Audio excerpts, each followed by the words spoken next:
ನಿಮಗೆ ಕೆಲವರು ಮೋಸ ಮಾಡಿರ್ತಾರೆ, ಅದನ್ನು ಮರ್ತುಬಿಡಿ.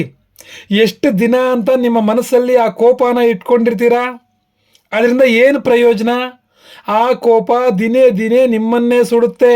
ಇದು ಹೇಗಿದೆ ಅಂದರೆ, ವಿಷ ನೀವು ಕುಡಿದು ಮೋಸ್ಕರ ಸಾಯಲಿ ಅಂತ ಕಾಯ್ತಾ ಇದ್ದಂಗಿದೆ.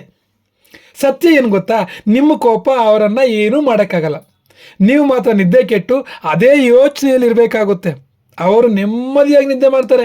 ಬೇರೆಯವರು ನಿಮಗೆ ಮಾಡಿದ ಮೋಸನ ಮರ್ತುಬಿಡಿ. ಸಾಧ್ಯವಾದರೆ ಅವ್ರನ್ನ ಕ್ಷಮಿಸಿ. ಅವರು ಮಾಡಿದ ಪಾಪಕ್ಕೆ ತಕ್ಕ ಶಾಸ್ತಿ ಆಗೇ ಆಗುತ್ತೆ. ನೀವು ಮಾತ್ರ ನೋವುಗಳನ್ನು ಒತ್ಕೊಂಡು ಮುಂದೆ ಸಾಗಬೇಡಿ. ಜೀವನ ಯಾರಿಗೋಸ್ಕರನೂ ಕಾಯೋದಿಲ್ಲ.